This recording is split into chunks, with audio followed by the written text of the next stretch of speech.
ಬೆಳಗಾವಿಯಲ್ಲಿ ಕರವೇ ನಾರಾಯಣಗೌಡ ಬಣದಿಂದ ಪ್ರತಿಭಟನೆ ಜೋರಾಗ್ತಾ ಇದೆ. ಸಾವಿರಾರು ಸಂಖ್ಯೆಯಲ್ಲಿ ಕರವೇ ಹೋರಾಟಗಾರರು ಜಮಾಯಿಸಿ ಆಕ್ರೋಶವನ್ನ ಹೊರಹಾಕ್ತಾ ಇದ್ದಾರೆ. ಕನ್ನಡದ ಬಾವುಟವನ್ನ ಹಿಡಿದು ಮರಾಠಿಗರ ನಡೆಯ ವಿರುದ್ಧ, ಗೂಂಡಾಗಿರಿ ವರ್ತನೆಯ ವಿರುದ್ಧ ಆಕ್ರೋಶವನ್ನ ವ್ಯಕ್ತಪಡಿಸುತ್ತಿದ್ದಾರೆ.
ಕೇಸನ್ನು ವಾಪಸ್ ಪಡೆದಿರುವಂಥದ್ದು. ಈ ಬಗ್ಗೆ ಮಾತಾಡೋದಕ್ಕೆ ಕರವೇ ರಾಜ್ಯಾಧ್ಯಕ್ಷರು ನಾರಾಯಣಗೌಡರು ಇದ್ದಾರೆ. ಅವರನ್ನೇ ಮಾತಾಡ್ಸೋಣ.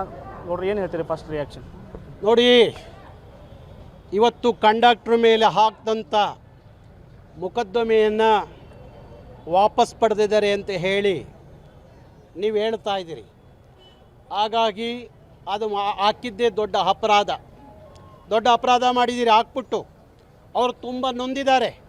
ಇವತ್ತವರು ಆಸ್ಪತ್ರೆಯಲ್ಲಿ ಮಲ್ಕೊಂಡು ಗೂಂಡಾಗಳಿಂದ ಹಲ್ಲೆ ಒಳಗಾಗಿ ಇವತ್ತು ಪಾಪ ಕಣ್ಣೀರು ಹಾಕ್ತವ್ರೆ.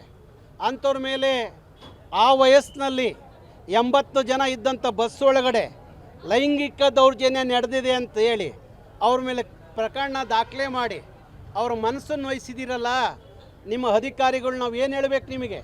ಅದಕ್ಕಾಗಿ ಬೆಳಗಾವಿಯ ಪೊಲೀಸ್ನರಿಗಿದು ಒಂದು ಎಚ್ಚರಿಕೆಯ ಗಂಟೆ. ಇನ್ನು ಯಾವತ್ತೂ ಕನ್ನಡಿಗರ ಮೇಲೆ ಸುಳ್ಳು ಇಂಥ ಮೊಕದ್ದಮೆಗಳನ್ನು ಹಾಕಬಾರ್ದು ಅಂತ ಹೇಳಿ ಇಲಾಖೆಗೆ ಎಚ್ಚರಿಕೆಯನ್ನು ಕೊಡ್ತಾ ಇದ್ದೀನಿ. ನಾರಾಯಣಗೌಡರ ಹೋರಾಟ ತೀವ್ರ ಸ್ವರೂಪ ಪಡಿತು ಅಂತ ಹೇಳಿ ಸರ್ಕಾರ ಎಚ್ಚೆತ್ಕೊಳ್ತಾ ಏನಂತ? ಹೌದು, ನಾನು ಅದಕ್ಕೆ ಅಂತಲೇ ಇವತ್ತು ಬಂದೆ. ಇವತ್ತು ಪೊಲೀಸ್ ಕಮಿಷನರ್ ಕಚೇರಿಗೆ ಮುತ್ತಿಗೆ ಹಾಕಬೇಕು ಅಂತಲೇ ಬಂದಿದ್ದು ನಾವು. ಆ ಪ್ರಕರಣವನ್ನು ವಾಪಸ್ ತೆಗೆಯೋವರೆಗೂ ನಾನು ಇದು ಬಿಡಬಾರ್ದು ಅಂತಲೇ ಬಂದೆ. ಅಷ್ಟರೊಳಗಡೆ ಇವತ್ತು ಪ್ರಕರಣ ವಾಪಸ್ ತಗೊಂಡಿದ್ದೀನಿ ಅಂತ ಗೊತ್ತಾಗಿದೆ.